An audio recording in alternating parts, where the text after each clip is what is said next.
Primera de Juan, capítulo 2, versículo 28, dice así: y ahora, queridos hijos, permanezcamos en Él para que cuando se manifieste podamos presentarnos ante Él confiadamente, seguros de que no seremos avergonzados en su venida. ¿Está usted listo para presentarse ante Cristo cuando vuelva en gloria? ¿Qué pregunta la que le estoy haciendo? Es una pregunta que debemos hacernos cada día que despertamos antes de mirarnos al espejo. ¿Estoy listo si Cristo viene en este día? Porque no sabemos si el día en el cual nos estamos levantando, ese será el gran día del Señor. Tenemos que estar listos para su venida. Permítame hoy hablarle un poco más acerca de ese día, porque es precisamente de ese día que el apóstol Juan nos está hablando en este versículo. Hoy meditaremos en el buen consejo que nos da el apóstol Juan, su relación con la segunda venida de Cristo y una seria advertencia. Vamos a analizar primeramente el consejo. Nos vamos a fijar en el versículo que leímos, el versículo 28. Y ahora, queridos hijos, aparece una palabra: permanezcamos. La palabra permanecer es una palabra importante y es lo que el apóstol Juan nos está invitando y nos está dando una exhortación a cumplir. Permanecer. ¿Qué significa permanecer? Permanecer significa estar firme sin moverse. Permanecer sentado es que usted no se para, no se mueve. Eso es permanecer sentado. Permanecer parado es que yo me quedo aquí y no me muevo. Como aquellos soldados ingleses que ve con esos grandes sombreros o cascos, que no sé cómo se llama, y que están firmes, y hasta hay gente que se acerca, los mira, les puede intentar hacer algo, y ellos no se mueven, ellos permanecen. La permanencia se manifiesta de muchas maneras. Hay una señora que posiblemente debe haber ganado uno de los premios de permanencia. Se llamaba Miriam Hargrave y era una inglesa nacida en el año 1908. Intentó por 39 veces aprobar su examen de conducir. Tomó 212 lecciones para aprender a manejar y finalmente en su examen número 40 logró su licencia. Eso se llama permanecer intentando alcanzar algo. Famosa es la historia del perro Hachiko. De hecho, existe una película en honor a la historia de este perro, que esperaba a su dueño, que ya había muerto, en la misma estación del tren todos los días, hasta que este perrito se murió. Eso es permanecer. En nuestro mundo espiritual y en la admonición que hace el apóstol Juan, ¿qué significa permanecer? La permanencia es una responsabilidad del creyente, del cristiano. Sinónimos para el creyente de permanecer es perseverar, continuar. Eso significa permanecer en Cristo. Que siempre nos van a ver parados en algo. Que si nos van a ver parados en algo, nos van a ver parados en Cristo. Esto difiere de lo que muchos cristianos practican. Hoy están en Cristo y mañana están en el mundo. O mañana se van a una religión. O mañana escuchan este otro mensaje y se desvían. No, el que permanece en Cristo es el que cualquier etapa de su vida usted lo ve firme en Cristo. Pasa por problemas, está en Cristo. Pasa por tiempos de abundancia y está en Cristo. Es rico y muestra su riqueza estando en Cristo. Viene a pobreza y está en Cristo. Y puede decir como Pablo, sé vivir en todo y por todo. he pasado todo. Pero Pablo también decía, para mí el vivir es Cristo y el morir es ganancia. De eso se trata, permanecer en Cristo. Juan solamente hace eco de la enseñanza del Señor Jesús acerca de la permanencia que está escrita en el Evangelio según San Juan, capítulo 15. Si sigue la lectura conmigo, del versículo 1 al versículo 7, recordará esta enseñanza, de la cual el apóstol Juan en su carta hace eco. Jesús les dijo en el versículo 1 del capítulo 15, yo soy la vid verdadera y mi Padre es el labrador. Toda rama que en mí no da fruto, la corta, pero toda rama que da fruto, la poda para que dé más fruto todavía. Ustedes ya están limpios por la palabra que les he comunicado. Permanezcan en mí, ahí está la palabra, permanecer. Permanezcan en mí y yo permaneceré en ustedes. ¿Cuál es la responsabilidad del creyente? Permanecer en Cristo. Y entonces Cristo permanecerá en nosotros. No es que Cristo se mueva de nosotros, es que nosotros nos movemos de Cristo. Y es doble, si yo permanezco en Cristo, Cristo permanece en mí. Usted tiene la garantía que cuando usted está parado en Cristo, Cristo está permaneciendo ahí. Es decir, no es que usted ve Cristo y si se va a subir, Cristo se mueve. No le va a hacer esa broma. Él está ahí esperando que usted esté permaneciendo en Él. Pero ¿por qué a los creyentes empiezo a buscar a Dios y me vienen un montón de problemas? ¿Por qué cuando vengo a Cristo empieza mi vida, parece que Cristo no quiere que yo esté ahí? No, Cristo precisamente ahí está. A pesar de los problemas, es su responsabilidad permanecer en Cristo. Versículo 4, permaneced en mí y yo permaneceré en ustedes. Así como ninguna rama puede dar fruto por sí misma, sino que tiene que permanecer en la vid, así tampoco ustedes pueden dar fruto si no permanecen en mí. Yo soy la vid y ustedes son las ramas. El que permanece en mí como yo en él, dará mucho fruto. Separados de mí, nada ustedes pueden hacer.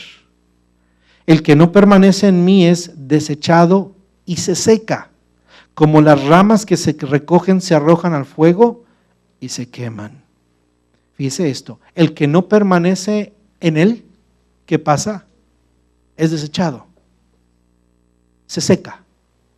No es desechado porque Dios quiera desecharlo, porque si uno permanece en Cristo y está pegado en Cristo, recibe vida y da fruto. Es natural. El creyente que está en Cristo da fruto. Y entonces si un creyente no está en Cristo, ese no da fruto. Dicho de otra manera, si no da fruto es porque no está en Cristo. Porque lo que es natural de Cristo es que dé fruto. Porque Él es la vid verdadera, es una vid de la cual fluye vida y sus ramas reciben la vida de Él y garantiza que sus ramas van a estar bien y van a dar fruto y dan mucho fruto. Pero los que no dan fruto se secan y estas se recogen y ¿dónde se echan? En el fuego y se queman, es decir, no tienen más destino, sino el destino de la destrucción del infierno. Versículo 7. Si permanecen en mí y mis palabras permanecen en ustedes, pidan lo que quieran y se les concederá. Qué tremenda promesa. Y todos podemos acceder a esa promesa. Qué bendición. Pero ¿cuál es la condición? Permanecer en Cristo. Nuestra pregunta es, ¿permaneces en Cristo? De una manera práctica, ¿qué significa permanecer? Permanecer significa quedarse en la comunión. ¿En dónde debemos permanecer? ¿Debemos permanecer en nuestra religión o debemos permanecer en nuestro país o en algún país a donde debamos ir? No, debemos permanecer ¿en qué? En la comunión. Dios nos está llamando a permanecer en qué, en la comunión. Es uno de los temas principales de la carta de Juan, nuestra comunión con Dios. La comunión con Dios es aquella en la cual debemos permanecer. es su responsabilidad mantenerse y perseverar ¿en qué? En la comunión con Dios. Porque si usted pierde la comunión con Dios, pierde todo. Usted no tiene nada. Usted puede venir a la iglesia y no tener comunión con Dios. Lo que nos interesa es que usted tenga comunión con Dios. Y porque usted tiene comunión con Dios, usted viene a la iglesia. Usted no viene a la iglesia y a ver si tiene comunión con Dios. No, usted viene a la iglesia porque tiene comunión con Dios. Por eso es su responsabilidad asegurarse que usted realmente viene a la iglesia porque tiene una relación con Cristo. Es posible ser un hijo dentro de una familia y sin embargo estar fuera de la comunión con el Padre y como los demás miembros de la familia. Es posible que algunos creyentes no tengan comunión con Dios. Y esos son a los que se refiere la Escritura, que no están permaneciendo en Dios. Es como esos hijos que son hijos, pero que se han alejado de la familia, se han alejado de los padres, se pelearon con papás, se pelearon con mamás, se fueron y no tienen una buena relación con ellos, ya no les hablan, ya no se tratan. ¿Dejó de ser hijo? Pero dejó de tener comunión. Hay creyentes que se dicen creyentes, hay creyentes que dicen, yo conozco de Dios, yo conozco del Evangelio, pero que no buscan a Dios, que no se congregan, que no oran, que no buscan.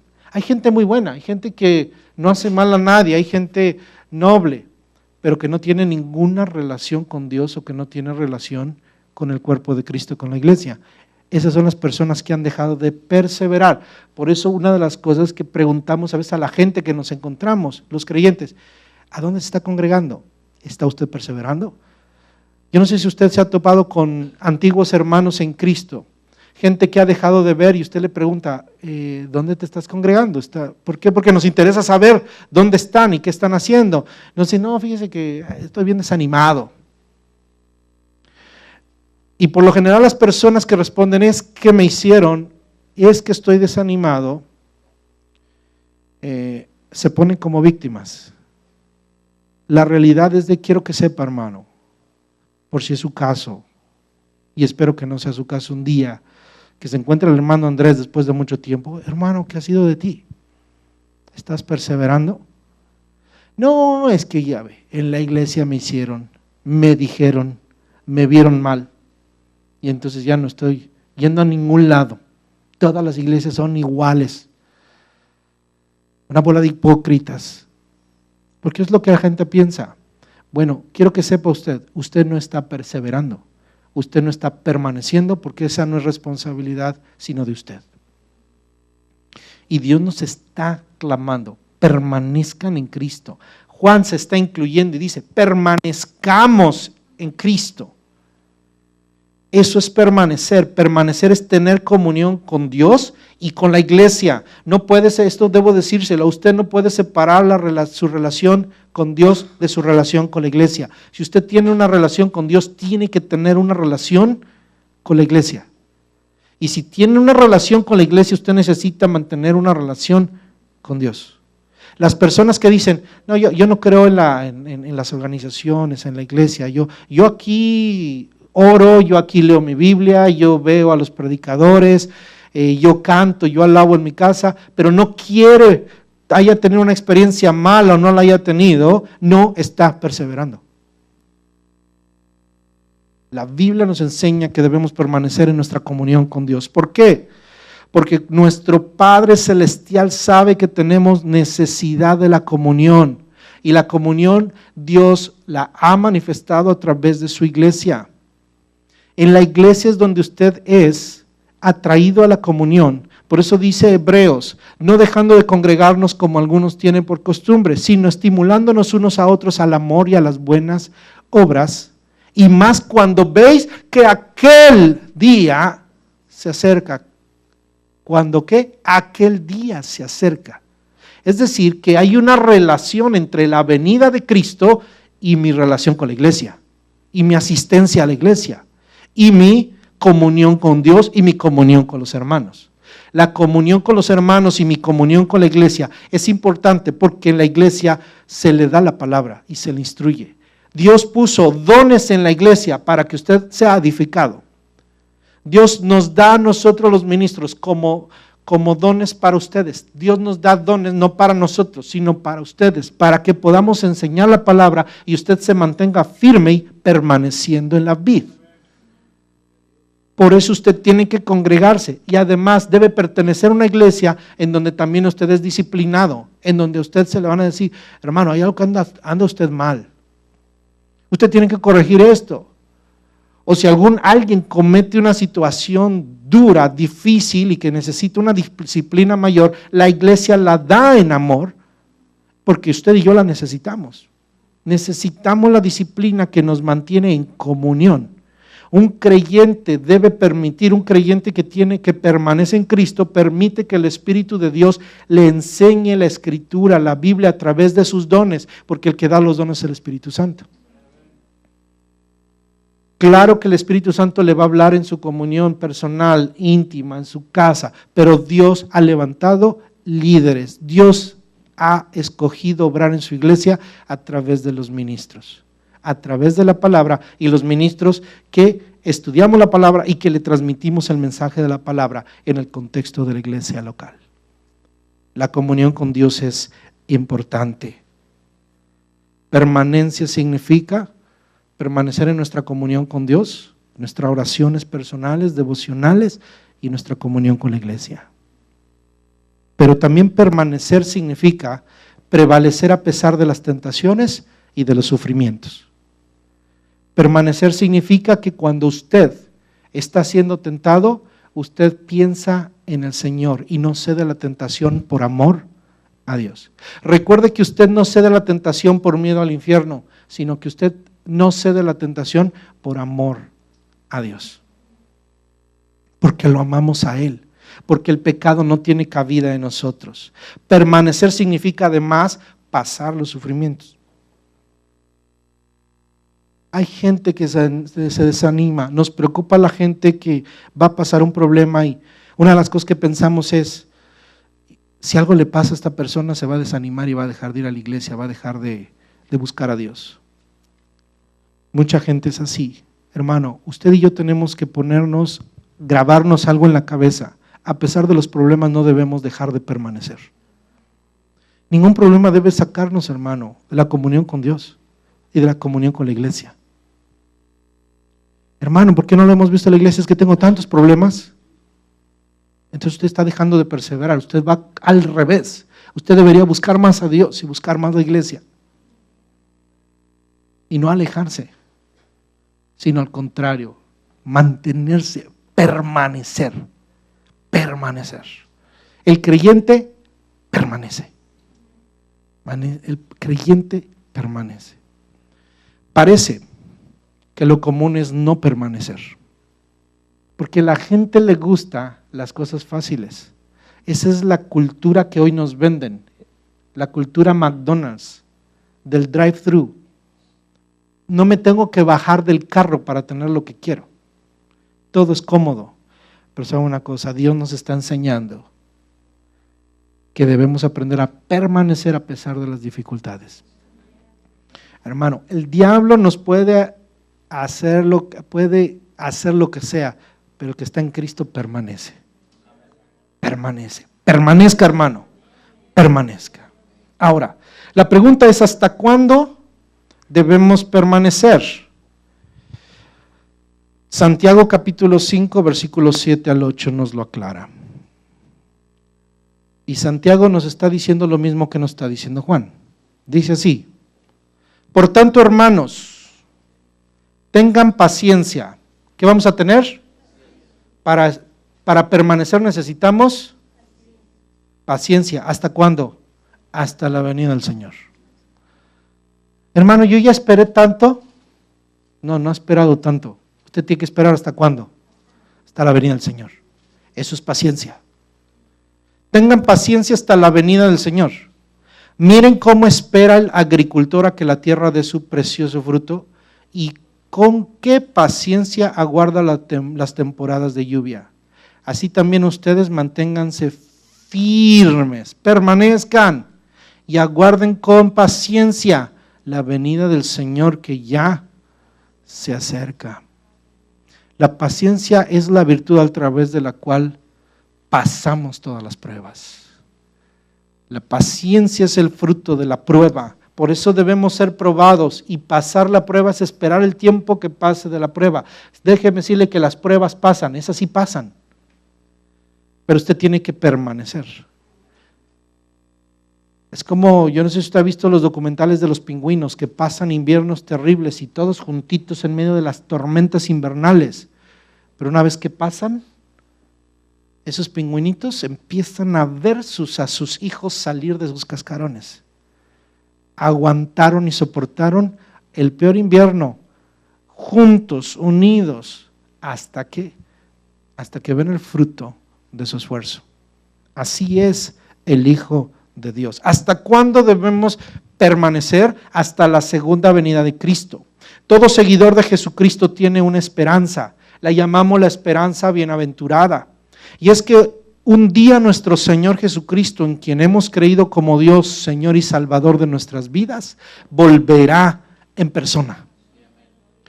Los cristianos hemos creído que Jesucristo murió y resucitó al tercer día, que después de darle instrucciones a sus discípulos, que fueron los testigos de su resurrección, ascendió al cielo. Aquellos que lo vieron partir recibieron un mensaje de ángeles que les dijeron lo siguiente.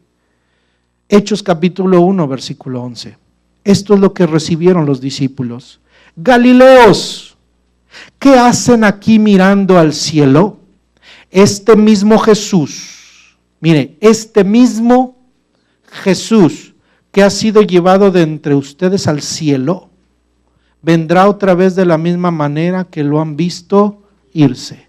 A partir de ahí los discípulos y los creyentes cristianos de todas las edades hemos dejado de mirar al cielo a uno que se fue y empezamos a mirar el cielo esperando por uno que volverá. Creemos en la segunda venida de Jesucristo. Así vendrá. Lo vieron irse físicamente. Lo veremos volver físicamente. No volverá en espíritu como algunas sectas lo han explicado.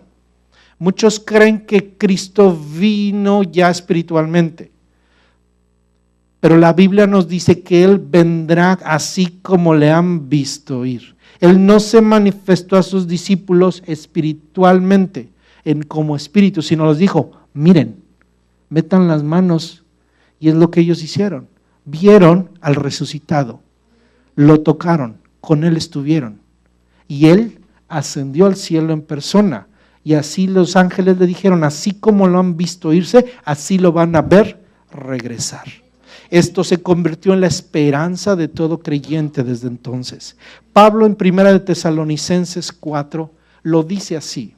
1 de Tesalonicenses 4 del 15 al 18.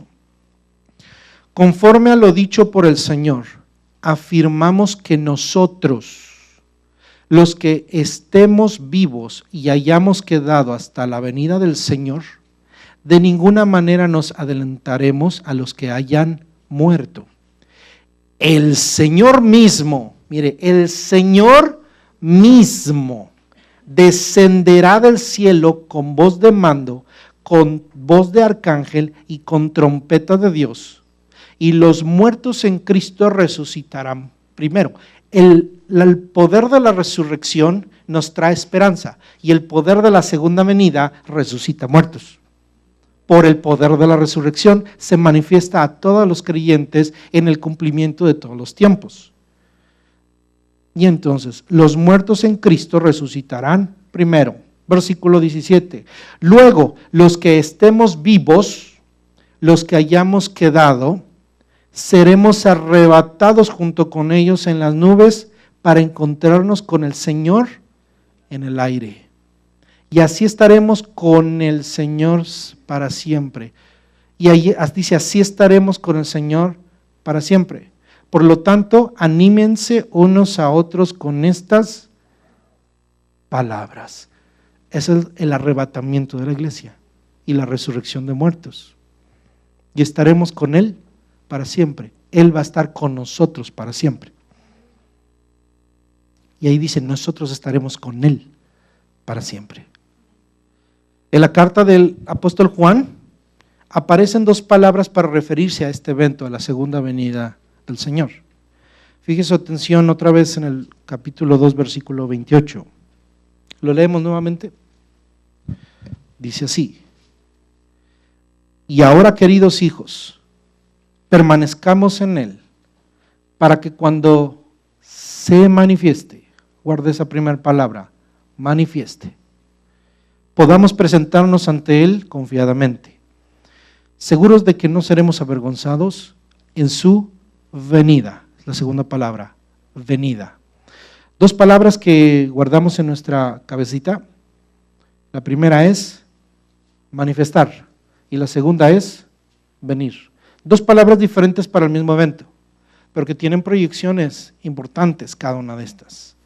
Cuando se manifieste, permanezcamos en Él. ¿Para qué? ¿Por qué vamos a permanecer? Porque un día se va a manifestar. La segunda venida aquí se le llama la manifestación. ¿Qué significa eso? Manifestarse significa verdaderamente revelarse. Manifestarse es revelarse en su propio carácter. Es decir, no se va a presentar ocultamente o disfrazadamente, sino en su gloria plena. Por eso aquellos que piensan que vino en espíritu, que nadie lo vio, pero vino, no tiene sentido eso. Cuando Él se manifieste, es que no va a venir disfrazado, no va a venir sin verse, sino que va a venir en plena gloria. La manifestación hace que lo oculto o lo que no hemos visto se vea, se haga evidente. Esta es una palabra para los creyentes. Esta es una palabra para los que creemos y esperamos en Cristo. El mundo no tiene mucho que ver aquí.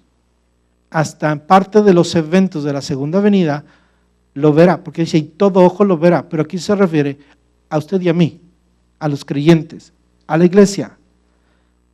Y aquí entendemos lo que sucederá entonces a los creyentes. Si recuerda lo que hablamos la semana pasada, en 1 de Juan capítulo 3, versículo 2, dijimos que Juan está hablando también de la segunda venida y está diciendo que aún no se ha manifestado lo que debemos ser, pero cuando Él se manifieste, entonces nosotros seremos como Él. No sabemos cómo seremos, sino hasta aquel día, cuando Él se manifieste, porque le veremos tal como es y seremos como Él es. Juan dice, yo no sé cómo será porque no lo sé, porque no he visto cómo será, pero cuando Cristo venga, será una manifestación a nosotros, una revelación tan extraordinaria que esa manifestación será tan palpable para nosotros que entenderemos la nueva condición en la cual Dios nos va a transformar. Es una transformación extraordinaria. Experimentaremos entonces lo que dice aquí la Biblia, es una transformación a plenitud, es de lo que hablamos la semana pasada, llegando a ser semejantes a Él. Es una promesa extraordinaria y es el deseo de todos los creyentes experimentar esa grande bendición. Así que cuando la Biblia dice que cuando Él se manifiesta, está diciendo cuando Él se revele, cuando Él venga, se va a revelar a nosotros. La venida de Cristo es reveladora porque nos revela la plenitud del Cristo glorificado y de lo que nosotros seremos en Cristo. La Biblia es la revelación de lo que somos ahora en Cristo. El Nuevo Testamento nos habla a los creyentes para afirmarnos en nuestra fe. Por ejemplo, cuando dice que somos nueva criatura, nos revela lo que somos en Cristo, somos una nueva criatura. Pero la Biblia no nos revela demasiado lo que seremos cuando Cristo venga. Por eso Juan dice, cuando Él venga seremos semejantes a Él. Nos revela que seremos semejantes a Él, pero no nos da los detalles, cómo seremos. La gloria que habrá para la vida eterna. La vida eterna es una vida que no conocemos. Cosas que ojo no vio, ni oído oyó, ni han subido en corazón de los hombres, son las que Dios ha preparado para los que le aman. Hermano, la gloria eterna es más que una luz al final de un túnel. Va más allá. Hay algo que no entendemos y que no se revela, pero la venida de Cristo será reveladora porque nos abrirá los ojos a una nueva dimensión, a la dimensión de la vida eterna. Hoy se nos revela entonces parcialmente, pero en ese momento se nos revelará Cristo plenamente. Y al revelarse Cristo plenamente, se revelará lo que nosotros en ese momento vendremos a hacer. Así que, dice Juan, ahora queridos hijos, permanezcamos en Él, para que cuando se manifieste, podamos presentarnos ante Él como confiadamente. Así que, si hemos permanecido, podremos en ese día llegar a verlo confiadamente. Y esa es la esperanza del creyente. Yo le pregunto, cuando Cristo venga, ¿estará usted confiado? ¿Se presentará confiado? ¿Cómo está su vida hoy? Yo le pregunto a usted, si hoy usted tiene que morir, ¿está listo para irse al cielo? O sea que si Cristo hoy aparece, subiremos, seremos arrebatados, ¿estaremos confiados? ¿O seremos avergonzados? Hablemos de ser avergonzados, que es la advertencia que nos da Juan. No seamos avergonzados. Mi hermano, es triste ver que hay corazones que no están seguros de su salvación. No están seguros de su condición espiritual. Puede haber muchas razones para ello, mi querido hermano. Puede ser porque la conciencia le recrimina acciones pecaminosas, o porque no ha entendido el Evangelio. Yo quiero que el Evangelio lo entienda claramente, hermano. Ninguno de los que estamos aquí vamos a llegar confiadamente por nuestras obras, sino porque en Él creemos, por la fe. Pero sí, hermano, yo entiendo, y tiene usted mucha razón, que cuando hay algo en el corazón que sabe que no le agrada a Dios, eso nos avergüenza. Eso es lo que hay que trabajar, hermano. Y yo le pregunto, ¿qué espera usted para trabajar en eso que lo avergüenza? ¿Hay algo que lo avergüence delante de Cristo? ¿Hay algo?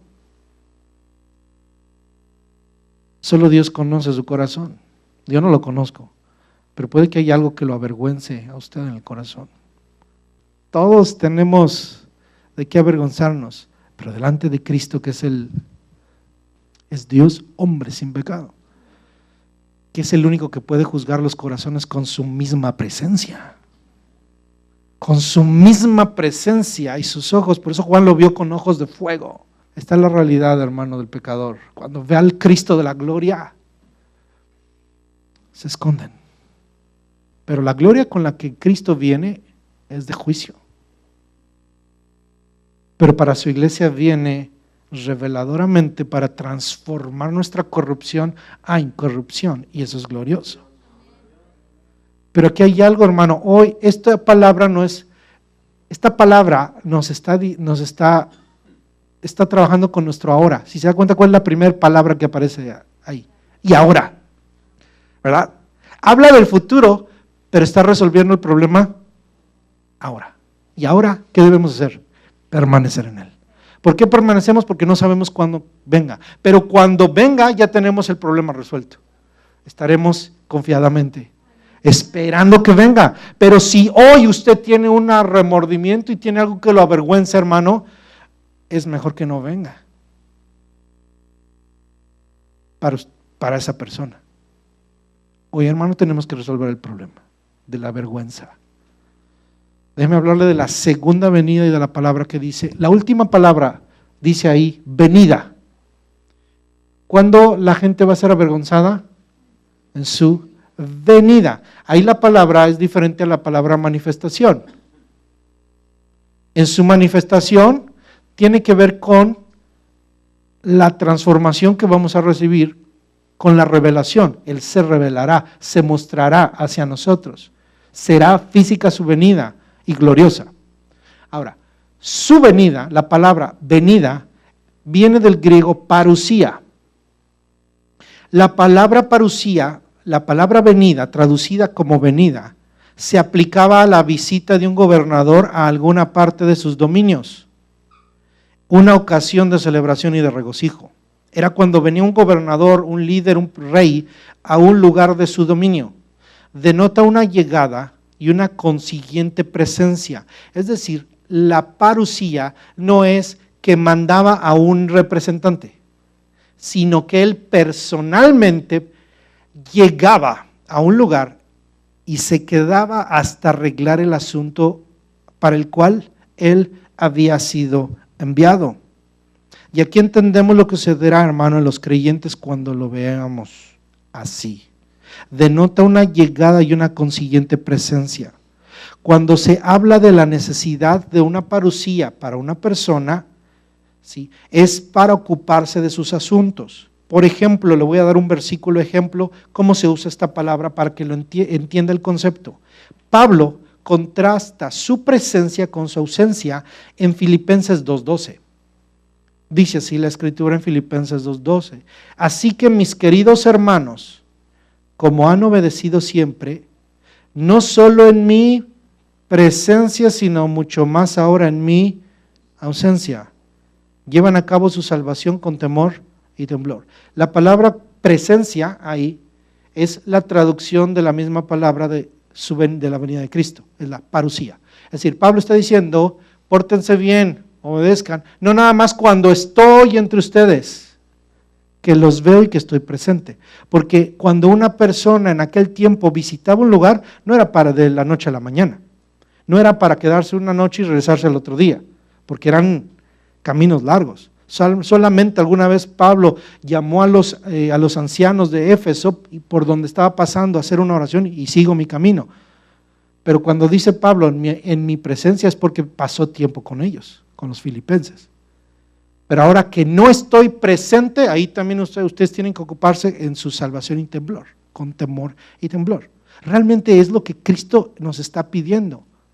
Ahí dice, Pablo se está poniendo, yo soy un ministro del evangelio, así que yo soy un supervisor de algo más grande. Y en mi ausencia, y en la ausencia de Cristo, pórtense bien y trabajen por su salvación con temor y temblor, como si yo estuviera presente. Entonces, en su venida, en su parusía, tiene que ver, cuando se usa en el retorno de Cristo, estamos hablando del arrebatamiento de la iglesia. Y no se refiere solamente a la llegada momentánea por sus santos. No es que Cristo, la segunda venida, o cuando dice su venida, Él venga, arrebate a la iglesia, se la lleva y la deja en otro lugar. Por eso dice, y estaremos con Él. Y entonces, la segunda venida, la parusía, no es un evento, sino una serie de eventos. Porque a partir de ahí inicia una serie de eventos que son todos los eventos de los últimos tiempos, la gran tribulación, la venida del anticristo. Y la venida de Cristo físicamente pisará la tierra y para poder atraer a su pueblo y gobernar a su pueblo Israel y a las naciones durante 1000 años. Y todo aquello que se estudia cuando estudia el libro de Apocalipsis y los últimos eventos. La parusía es un evento mucho más allá. Y en todo ese evento la iglesia va a estar ¿con quién? Con Cristo. Por eso entendemos que la parusía se refiere a la apertura y a cuando inicia una nueva etapa, la etapa de los acontecimientos de los últimos tiempos. Y entonces, en su revelación, cuando se manifiesta, es lo primero que sucede. Se manifiesta a nosotros, a la iglesia y nos transforma. Y entonces inicia el llevar sus asuntos. Ahí Cristo está desarrollando sus asuntos de los últimos tiempos cuando viene a traer juicio. Por eso se llama el gran día del Señor. Y el gran día del Señor es un día de juicio. Él viene con alegría para traer triunfo, gloria, victoria y regocijo al pueblo de Dios. Para usted la venida de Cristo es un evento glorioso y que tenemos que recibir con alegría, pero para el mundo será un evento terrible. Será un día de juicio. El arrebatamiento de la iglesia marca una etapa donde se van a pedir cuentas. El que se presente ante el tribunal de Cristo con las manos vacías, por fuerza tendrá que avergonzarse o ser avergonzado de su negligencia. Y entonces entendemos y regresamos a la primera carta de Juan, capítulo 3, versículo 28. Cuando nos dice, seguros de no ser avergonzados en su venida. Y aquí entonces se nos introduce un grupo de personas. Un grupo de personas que no permanecieron en Cristo. Al no permanecer en Cristo, cuando Cristo venga, ¿qué va a pasar con ellos?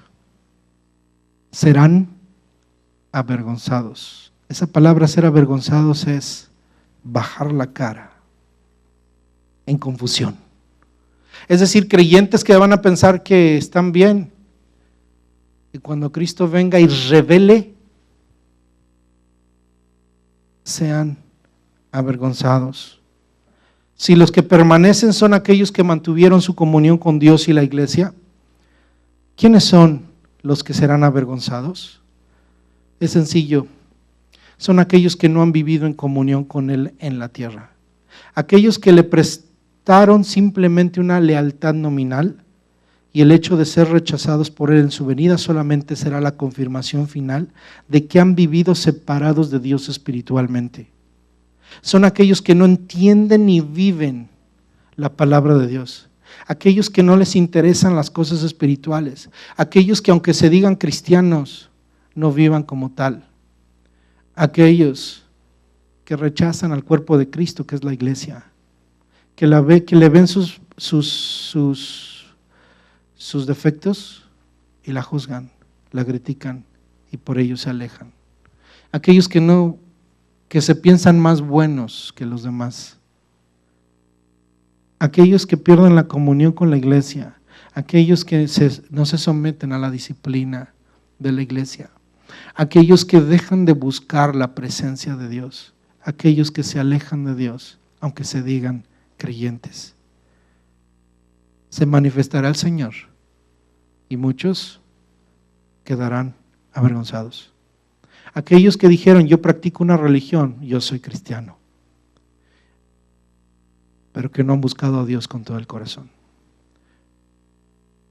Porque cristianos se dicen muchos, pero verdaderos cristianos son menos. Me pregunto qué será de aquellos hermanos que les hablamos de la venida de Cristo, y es como una doctrina más. Siempre lo hemos oído. Aquellos que ya ni nos emocionamos porque Cristo venga, cuando sabemos que es un día de celebración y de anhelo. Yo le pregunto, ¿cómo está su corazón? ¿Anhela usted la venida de Cristo? O mejor dice que mejor no venga. Yo le tengo una noticia. La verdadera iglesia de Cristo dice, ven Señor Jesús. Pero aquellos que se avergüenzan, están diciendo, Señor, no, un tiempo más. No, Señor, déjame casar primero. Por eso las parábolas de los invitados. Yo me acabo de casar, Señor, no puedo ir. Yo acabo de comprar un terreno y tengo que ir a verlo. Bienes materiales. Estemos seguros de no ser avergonzados. ¿Cómo? La respuesta es permaneciendo. Permanece, hermano. Permanece, hermano. Anhela la venida de Cristo y lucha por llegar a ese día. Te echarán en cara y te dirán, ¿dónde está tu Dios cuando estés pasando pruebas? Te tentarán y te dirán, Dios tarda en venir. Ven con nosotros, hagamos males. Pero tú responderás, ¿por qué voy a inquietarme? ¿Por qué voy a angustiarme? En Dios pondré mi esperanza y todavía lo alabaré. Él es mi Salvador, Él es mi Dios. A Él espero y esa es mi esperanza. Mi esperanza no está en esta tierra, no está en mis bienes materiales, no está en la gente que es buena para conmigo, sino en aquel que dio su vida por nosotros y que está esperando con gran anhelo ese día, hermano. El Cristo de la gloria anhela el día. Es un día glorioso, las bodas del Cordero, cuando Cristo se ha presentado o se les presente a su amada la iglesia. Cuando se establezca el reino eterno de nuestro Dios y se cumplan todos los tiempos que han sido profetizados en la Escritura. Cristo viene, hermano. Y eso debe renovar nuestros votos a Dios, nuestra fidelidad a Dios, animar nuestro corazón y esperar su venida. Y que ninguno de nosotros, hermano, sea avergonzado.